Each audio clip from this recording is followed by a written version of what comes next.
My name is Shayn, and this is my Tourette's story. I was inspired to talk to you all about my past year. About the end of November of 2008, I started ticking. I would say random bits of words. I would hit myself. I would twitch. And it just progressively got worse throughout Hanukkah and Christmas, and it never went away. It really never left. I still deal with it now, and those of you who go to school with me, you're probably like, I've never seen her tick. And that's because when I'm at school, I do things to keep me from ticking. Sometimes they slip, and y'all just don't notice it. And sometimes some of you do notice it, and you ask me, like, what was that? And I just be like, oh, it was a tick. Or I'll leave the classroom, go to the bathroom, and just let it all out. My very first ticks, I remember I would slap my legs like that, randomly out of the blue. I didn't know why I was doing it. It just happened. My other ticks were I would say the word mock. I'd say knock, knock, mock. All of a sudden, just out of the blue. Didn't know why I was saying those things. I didn't understand what was going on with my body. And then the twitches started. And the twitches were uncomfortable. I'd be like that. And I'd hit myself, I'd slap myself, I'd clap my hands, I would do so many things. My head would twitch, this thing with my lip, it was just one tick after another. It was exhausting. I would tick all day, like every waking second of the day, and I would have to take 2 naps every day just because it wore me out. It was like I was running a marathon every single day. Just the activity in my body was a lot. It was a lot of strain on my mind and my body. The good thing was that this all started at the end of the school semester, so all I had to worry about were finals, and then I didn't have to worry about school at all. I remember how embarrassed I was at Hanukkah dinner when dinner was constantly interrupted by me going, mock, mock. That's exactly how it was, and I felt like there was my brain, and then there was my body, and my body did whatever the heck it wanted, and my brain was like, what is my body doing? What is going on? I felt like 2 different things, and it was really hard. I would walk around all day feeling like I had the word tick written across every inch of my skin, like tick, tick, tick, tick, tick, she ticks, all over me, and it was so uncomfortable to be in my own skin.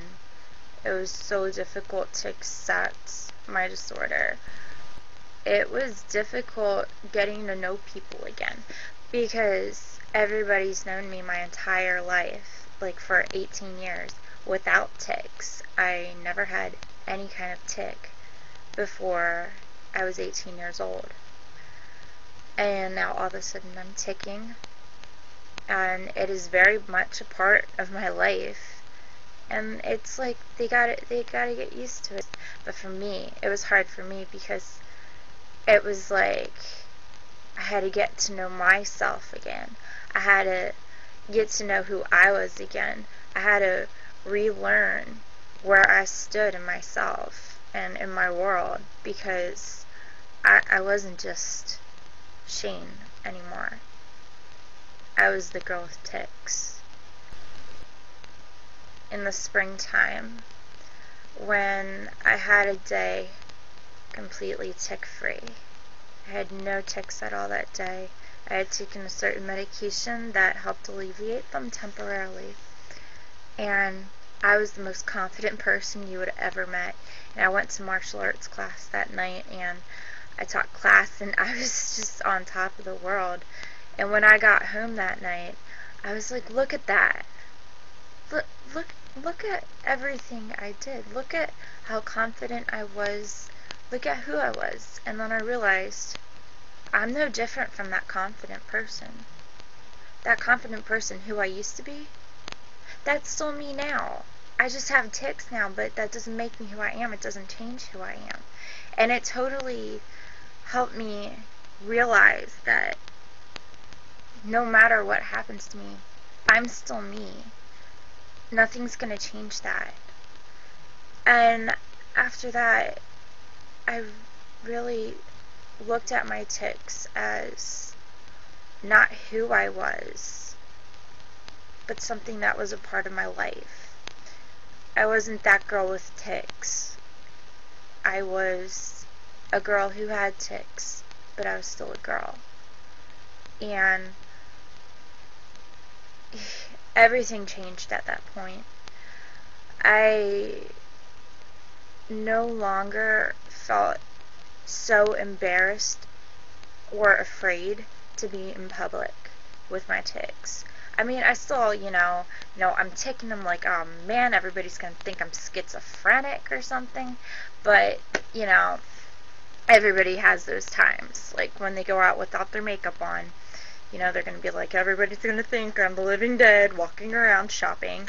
So, that's the normal kind of insecurity. But I no longer was afraid of myself. I wasn't afraid of the tics anymore.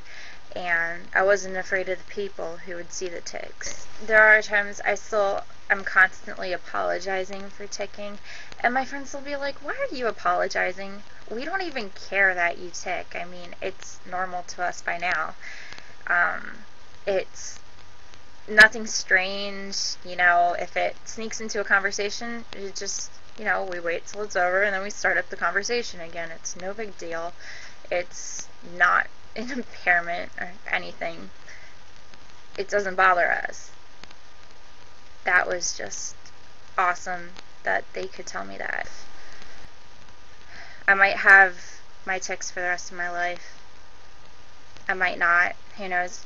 They've gotten better lately. So it does give me kind of hope that it might continue to slowly get better. I still have my bad days where I'm ticking as bad as the first day I started having severe tics, and it's really hard when that happens, but I'm gonna have to just face the fact I'm gonna deal with this. I am gonna have to deal with it. I'm not gonna think, why me? Why do I have tics? I'm gonna think, what does God want me to do with this? What can I do for other people with my tics? How can I make a difference? I'm gonna do it. I'm gonna get through, and I'm gonna make some good out of this. Just so you all know, I am 19 years old now. My birthday is in September. There I go. Anyway, my birthday is in September, and I started having tics November of 2008. I was 18 years old. I was an adult, and I was way past the usual age of when Tourette syndrome starts. So, just some proof there that adults do develop tic disorders, and that's all.